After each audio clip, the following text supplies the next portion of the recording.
Teachers are natural innovators, entertainers, and problem solvers. They dream of growing old into the profession, teaching their kids' kids. But sometimes career goals shift or change, and that makes opportunities outside of the classroom seem intangible. Questioning, who am I if I'm not a teacher? I'm your host, Alexandra Simon. And I'm your co-host, JoDee Scissors. This is The Great Teacher Resignation.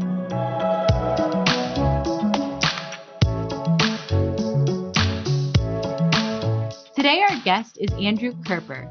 Andrew is a financial advisor with Federal Prep, an investment advisory firm that specializes in tax preparation, financial planning, investing, and retirement. Along with being a financial advisor, Andrew is also a full-time music teacher in Prince William County, Virginia. Welcome to the show today, Andrew. Thank you, and thanks for having me, guys. I appreciate it. Well, we're looking forward to talking to you today, and I wanted to share some background that our number one performing episode on the podcast so far, besides our initial episode, is leaving the salary and benefits. Today, we hope to tackle one of the most common concerns for transitioning teachers. What about my pension? So, Andrew, we hope you can shed a little bit of light on the various options for teachers and really what they can consider and think about when they're going to be transitioning away from teaching, where there are a lot of specific benefits that they've been entitled to during their tenure as an educator. So I'll open it up for you to maybe just give some general guidance around this, and then we do have some specific questions too. So the pension system has been modified multiple times throughout the course of history, even within the past 15 years. So depending on where you are in the country, your pension system has gone through maybe various different plans. For example, where I am, we have the Virginia Retirement System Plan 1, Plan 2, and Hybrid Plan within the past 20 years. These plans have changed in ways that have created more opportunity for teachers to grow their money throughout the time that they've been working, but also it requires them to pay a little bit more attention to it and also understand their benefits more throughout their process as a teacher. I know that's very vague. I know. Well, no, I mean, for me, it was really helpful to hear that. I actually taught in Virginia. That was the second school that I worked at. And so I'm a little bit familiar with the retirement system that you're talking about. I also think that, we're specifically looking at what to do if you think you might leave, but honestly, just being in the system, there's a lot to know. So teachers really should do their homework and meet with a financial advisor to really understand what their options are. I think the question that I had, and, for years was, I moved to a new state and I'm like, what do I do with this pension? So what might be a couple of options of what an educator could do if they're no longer teaching anymore? Different states have different rules and things like that. But generally speaking, there's usually a couple of options, or at least one option of what you could do outside of leaving it in the pension plan. Yeah, absolutely. Say you're working in Pennsylvania. This happens to me. That's actually someone I spoke to a couple of weeks ago. They're a former teacher in Pennsylvania. They just came to Virginia. They've been teaching in Pennsylvania for 10 years. They have their pension there. What do they do with their pension? Now, you're right. Different pensions, different states have their rules. Most retirement accounts are protected under an IRS code that allows tax-free transfers from one retirement account to another. This is the biggest mistake that I see everywhere. For example, I went from one county in Virginia to another. The first county I started in has their own little retirement account, which I'll talk about a little bit if you ask about it, but I still have that money there. I wasn't there long. It was 3 years. So maybe it's a couple of $1,000, but it's my money. It's not doing anything. I'm not putting more money into it, but I can, in a tax-free way, just roll that over into another IRA or another 403B. Those are, retirement accounts set for teachers and public employees. So it's important to know your options of, you can transfer this tax-free. And if anyone tells you that there are tax implications for that, that's another discussion you should have with not only your financial advisor, but also your tax professional. I moved around a lot too. Ali and I both have been in that same position. And once I left teaching, I had pensions everywhere in multiple states. And what I found helpful about working with a financial advisor was bringing it all together rather than having to keep up with all of these different accounts, the passcodes, where is it, wondering where all the money's at. And in the end, when we finally got it all together, I actually had more accounts than I thought I had. After we started digging everything up, because you move and you forget about things. And so I found it helpful just bringing it all together and only having one thing to really have to look after. When I meet with people, I use a fact finder. And when I use that fact finder, I'm putting their entire financial life on a piece of paper. And it's scary. And I warn them of that. I say, I'm about to put your entire life on my yellow pad. You're going to be freaked out. I deal with this every day. And when I do that, I say, where have you worked? How many years of experience do you have? Okay, you've worked in 5 different states. Okay, do you have pensions in those different states? Okay, you do. So then at the bottom, I draw a box and I write down their different retirement accounts that they have, or savings, checkings, whatever. And before you know it, if you have people who worked in a bunch of states, especially in Virginia, where we have military families, I had someone in my fact finder, I got to find it. It's like 5 or 6 different pensions. But then you have to put them all together. And they have to do the work. I can't do the work. So it's multiple meetings, multiple discussions. And that's the best part, is just helping people out, getting it all into that one place you were just talking about. So I think the one biggest mistake that I've seen my friends who are former teachers make, or honestly, even just people who move to another state or another county, is that they don't do what you explained and take the tax-free route of transferring money to another retirement account. And they make the mistake of pulling out their retirement.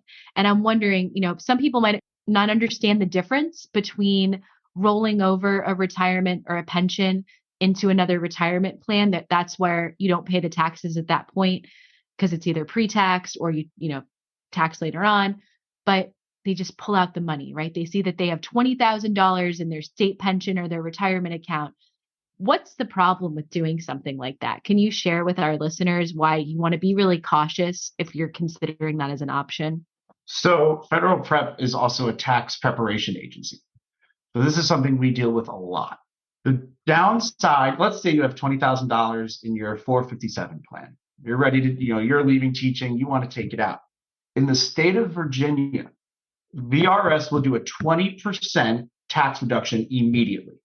Then you do a penalty on top of that, which I think is about 10%. Don't hold me to that. I haven't looked at it in a while. But then it's the Virginia state tax, which is 5%. So you're 35% out. So you're not really getting 20K.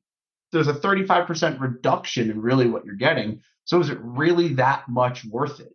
And listen, to a lot of people that I speak to, it actually is. There are certain people, certain situations where that applies. And they're like, I need this money. It needs to happen. I say, okay, there it is. There's your money. There's your ticket out. But on the other side of that, if you're still teaching, you're still in the workforce, that's a major mistake, because you're going to get hit with all these taxes. Oh my gosh, why do I owe this much to the IRS? Because you made a financial mistake without consulting a financial advisor or a tax preparer. And what do you say to the people that are reluctant to seek that type of advice and help? One of the first things I say to any prospect is I congratulate them. I congratulate them for making the meeting. I say, this is a great step. I understand for you, this was either a phone call that you had to make, or this was a stop at a Panera Bread that you weren't planning on doing on a Saturday. But good on you for scheduling this, because you're about to save yourself a lot of time, a lot of money, and a lot of energy just in an hour. And we learned in a previous episode with Eric Garcia that there's different models for fees and how financial advisors essentially earn their living. So there's various options in which you can work with a financial advisor. So if you are interested in learning more information about that, you should definitely check out that episode. And I agree with you. I mean, taking the first step towards learning about your finances, making a plan for your finances is really essential, particularly in a career transition, because it's really scary to make a transition, like leaving a stable career like education to go into something new. And so if you can be as prepared as possible, that will take that level of anxiety, like the financial stress and strain. If you can have that lowered, then you can focus on other things in your life instead of having to deal with all of this, at the end, or making an impromptu decision where you didn't have all of the facts. And, one thing that we also learned is that everyone's financial situation is different.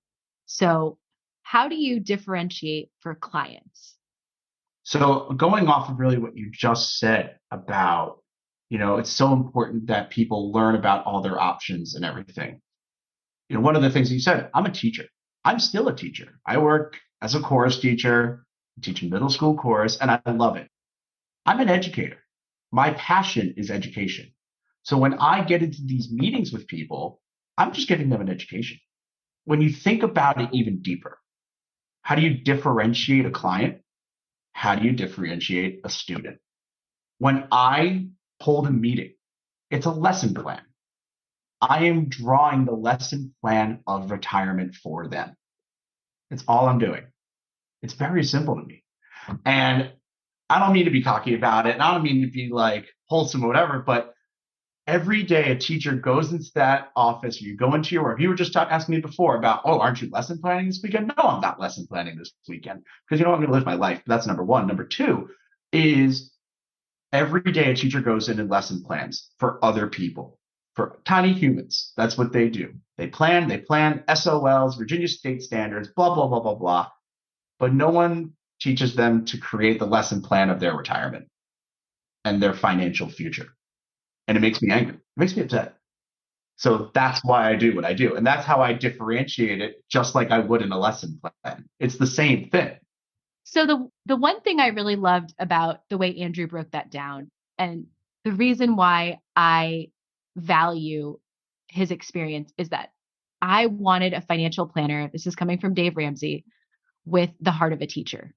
So someone who can really explain to you where your money is going. What better person to do that than an actual teacher or someone who has that passion for teaching other people about their money? And so I loved your explanation, and I really think there's so much value with working with someone who's able to break those concepts down and differentiate on various levels. Okay, so I have a question. There's kind of this idea that pensions and retirement are like this bonus, this huge bonus when you're a teacher or you work in the police force or the postal community. There's this idea that if you want a good retirement, you have to be in that profession. And not every teacher wants to stay in the profession. Not every policeman wants to stay in the profession, or postal worker. So what do you have to say about people that are transitioning from a place like being a teacher with a pension plan, with retirement in mind?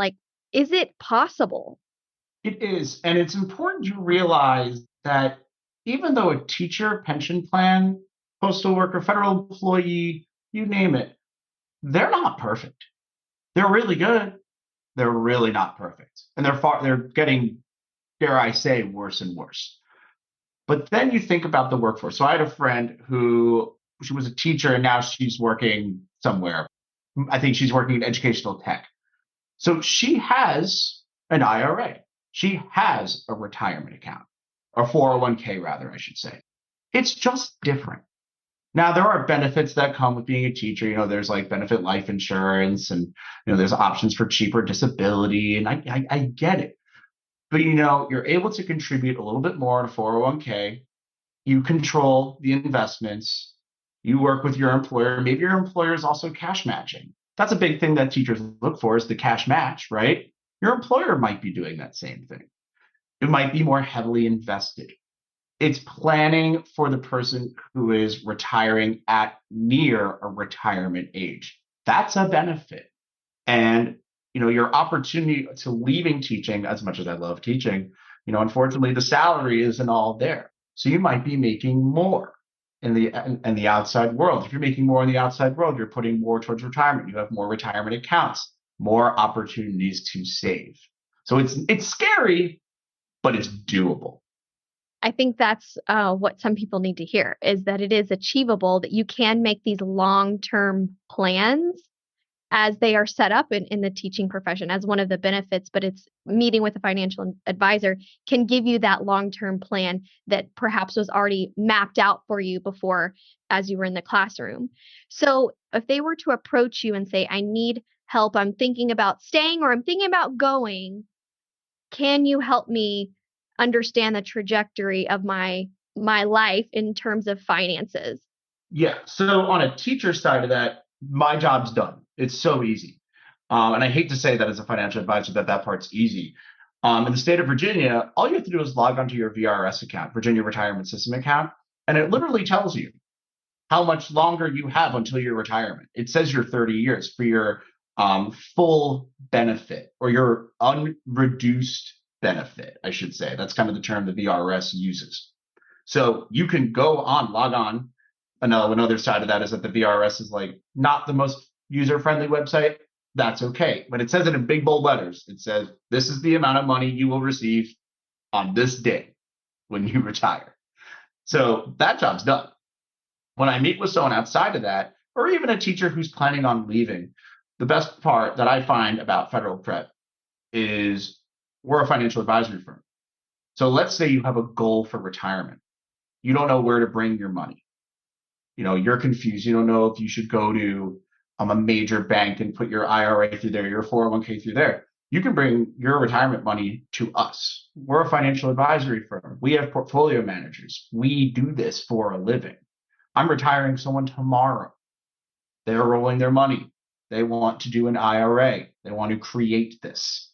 We can meet with professional portfolio managers, not the 12 options you have through the VRS, but the 6,000 options that you have through us. We're not going to give you all 6,000 options because your head will explode, but we can facilitate that with our professional money marketers and help you decide how you want your money to grow to a certain point.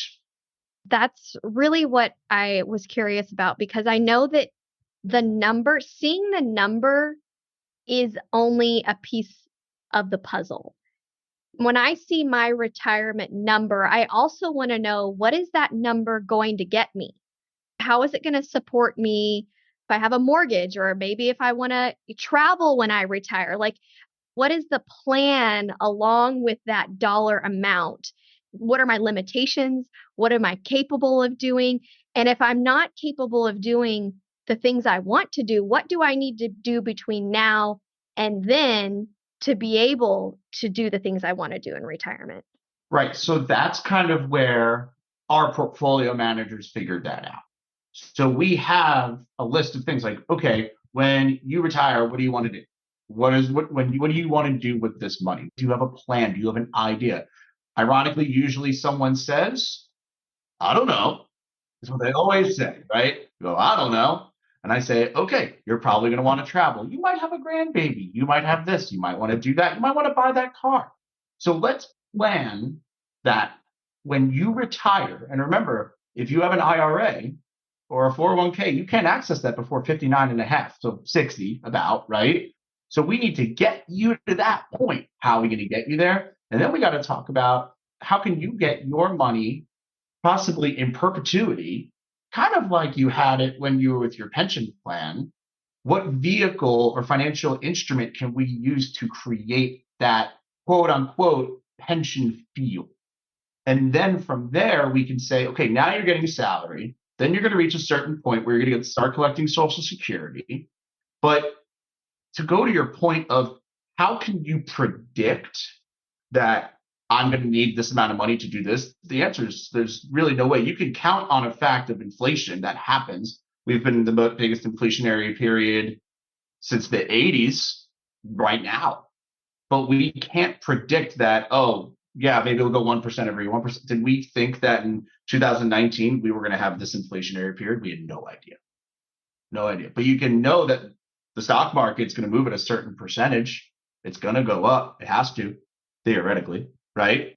There's no golden number. There's no way I can say, you're $125,000 now. That's going to buy you this in 20 years, because we all know it's not.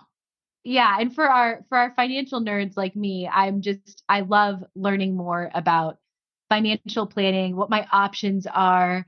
And understanding, I think, as you explained, the benefits of working with a financial advisor is that it can really help give you a plan and an understanding of what either benefit or what sacrifice or what you're going to get if you transition out of a pension plan, for example. And I think the biggest thing that I didn't know would happen for me personally is that you're right. If you leave teaching and your income increases, you can contribute more to retirement. You have more control over how you're contributing to retirement. So let's say you want to retire before 59 and a half. You might have a spouse that's older than you or something like that. You can also choose to maybe save money in a different way and not like have it all be in only a retirement specific account so that you're planning for that. Whereas with a pension, you have to teach for X amount of years. You can't pull it out until you're at, some states have like an equation, like you have to have taught for this many years and be this age and then pull it out. So there's just so many variables and factors, which is why personal finance is so personal, that you have to know your own situation. So, Andrew, if I wanted to use your services, what do I do? Does it cost anything? How do I get in touch with you? So when you get in touch with me, we set up a meeting. To meet with me, to call me, costs $0. So that's if you want to have your first financial meeting with me, there's no charge for that. I'll probably throw you 7 business cards and I'll say, hey, please hand these out to the people that you know, but there's no charge, no financial charge. And then after that, we might have a follow-up meeting. There's no charge for that either. The ways that a lot of financial planners do make money, obviously, is when, if you decide that one of the things in your plan is to have life insurance or to transfer money into a brokerage account or an IRA with us. Obviously, there are fees within there, and that's how I would make my living. So to approach you and to discuss my financial situation with you from the get-go is free. It's free because if you cannot sit in a Panera or a Starbucks or my office for whatever, and you can't pay me, but you don't trust me, you're looking at a guy and you're giving me money, but you really don't trust me, that doesn't make sense to my brain. I'd rather you sit with me, have the conversation, and I gain your trust. That's more important to me than just getting a check for $50 just to sit with me. For those who are interested in transitioning out of teaching, I hope this episode helped you kind of have a better understanding of the landscape and what options you have when you ask that question, what about my pension? So thank you so much, Andrew, for your time today. If you want to connect with Andrew, you can email him at akerper@federalprep.com or find him on Instagram and TikTok at Financial Prep for Teachers, and that'll be in the show notes. Thank you.